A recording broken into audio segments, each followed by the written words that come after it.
Вітаю, шановное гаспадарства. У эфіры навіны дня. Анастасія Русецкая. Запрашаю. Лукашенко выступіў на рэспубліканскай педагагічнай нарадзе. Аднак казаў не толькі пра адукацыю. Ізноў наракаў, што Беларусь цяпер жыве ў вельмі цяжкі перыяд. І гэта, паводле Лукашэнкі, звязана не толькі з санкцыйным ціскам захаду, але і вайною ва ўкраіне. Нам цяпер раяць, падкідаюць збоку, на мяне ўсё гэта выліваецца. Давай тут адступі, там вызвалі. Пачынаючы адсюль і заканчваючы, ды плюнь ты на гэтую Расею, ды адвярніся ты ад гэтай Расеі. Давай будзеш ваяваць з Украінай супраць Расеі. А да той мяжы мы войскі НАТО пад Смаленск завядзём. Даходзіць і да гэтага. Мне сёння ўносяць прапановы з усіх бакоў, якіх мы прыняць не можам на 99%. Уварванне беларускага войска ва ўкраіну малаімавернае, заявілі ў інстытуце вывучэння вайны. Аналітыкі мяркуюць, што рэжым Лукашэнкі нарошчвае сілы на паўднёвай мяжы дзеля адцягнення ўвагі і расцягвання ўкраінскіх вайскоўцаў уздоўж шырэйшай лініі фронту. Яшчэ адным аргументам супраць наступу з Беларусі, паводле экспертаў, выступаюць і прызначаныя ў нашай краіне на лета прэзідэнцкія выбары. Лукашенко выкарыстоўваў сваіх вайскоўцаў для задушэння папярэдніх масавых пратэстаў супраць інсцэнізаваных Лукашэнкам прэзідэнцкіх выбараў у 2020 годзе. І страта патэнцыялу беларускіх вайскоўцаў, якая можа адбыцца ў выніку баявых дзеянняў ва ўкраіне, знізіць здольнасць Лукашэнкі душыць будучыя пратэсты. Міністэрства замежных справаў Украіны раней заклікала ўлады Беларусі адвесці свае войскі ад паўднёвай мяжы. Ведамства са спасылкай на украінскую выведку паведаміла, што пад выглядам вучэння ўзброеныя сілы нашай краіны сканцэнтравалі на Гомельшчыне тэхніку і вайскоўцаў, а таксама наёмнікаў былой групоўкі Вагнера. У МЗС Беларусі ў сваю чаргу заявілі, што не атрымлівалі ад Кіева афіцыйных зваротаў наконт адводу войскаў ад мяжы з Украінаю. Расія працягвае паветраныя атакі ўкраіны. Ноччу расійскія войскі выпусцілі па тэрыторыі краіны дзясяткі дронаў камікадзе тыпу «Шахед» і ракеты.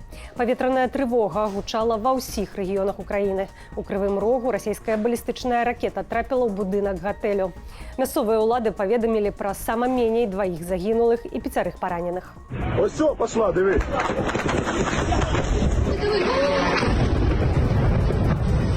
Напярэдадні Расія здзейсніла адну з самых масавых атакаў на ўкраіну за час поўнамаштабнай вайны. У бок украінскай тэрыторыі ляцелі сама меней 127 ракетаў і 109 беспілотнікаў, заявіў прэзідэнт краіны Уладзімір Зеленскі. У паветраных сілах ЗСУ адзначылі, што змаглі збіць 102 ракеты і 99 дронаў. Паводле падлікаў украінскага выдання «Эканамічная праўда», гэтая паветраная атака каштавала Крамлю амаль 1 мільярд 300 мільёнаў долараў. У выніку масавага паветранага ўдару па ўкраіне 26 жніўня загінулі 7 асобаў і 47 пацярпелі, паведамілі ў дзяржаўнай службе надзвычайных сітуацыяў. Другую ноч запар на тэрыторыю Беларусі залятаюць расійскія дроны.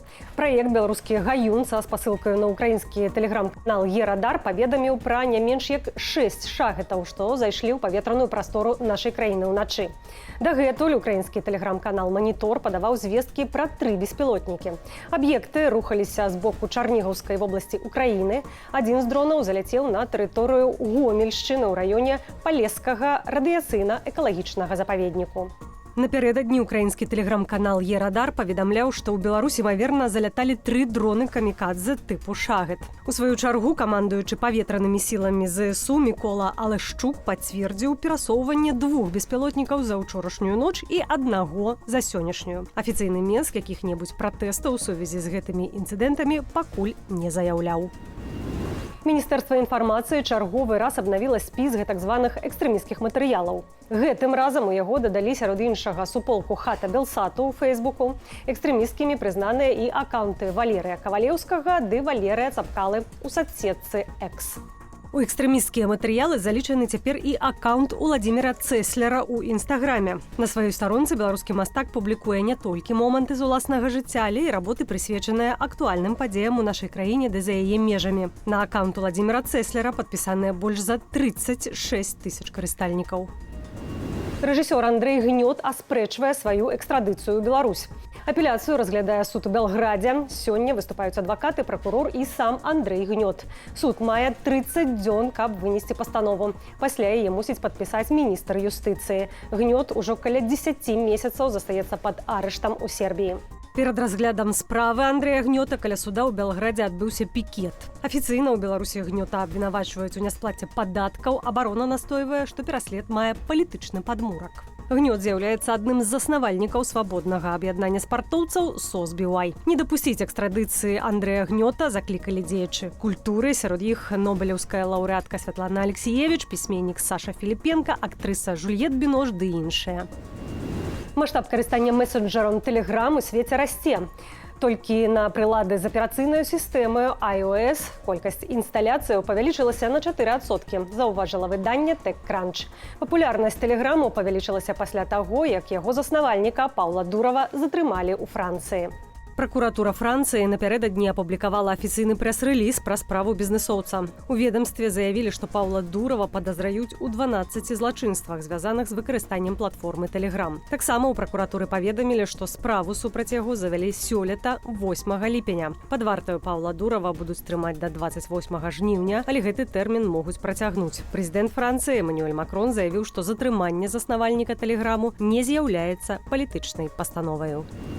Дзень гораду ў Менску правядуць у стылі рыцарскага турніру. Свята пройдзе традыцыйна ў другую суботу верасня. Сёлета сталіцы споўніцца 957 гадоў.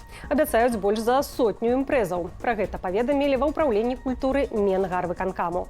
Напярэдадні ж дня гораду ў Менскай ратушы ўзнагародзяць памочнікаў міліцыянтаў, а таксама зладзяць у беларускай сталіцы дні Екатеринбургу. Фестываль гістарычнай рэканструкцыі Менск старажытны адкрыецца 14 верасня каля скрыжавання праспектаў Пераможцаў і Машэрава. Увечары запусцяць салют.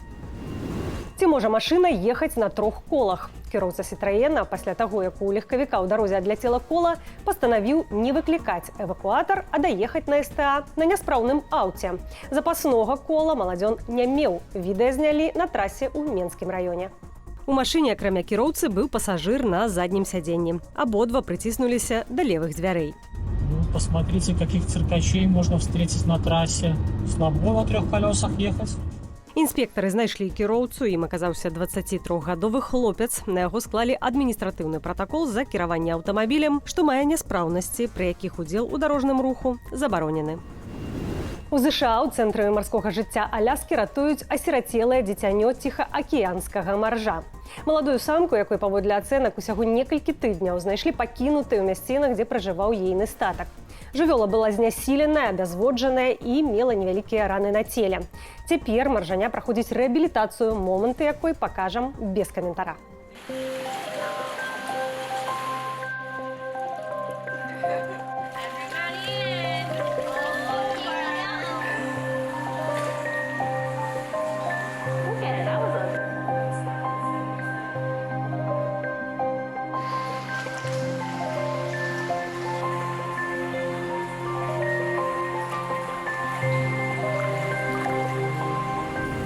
Калі вы глядзіце гэты выпуск у Ютубе, заклікаю каментаваць і ставіць упадабанні, калі для вас гэта бяспечна. Таксама нагадваю, што ізноў даступны наш сайт belsat.eu.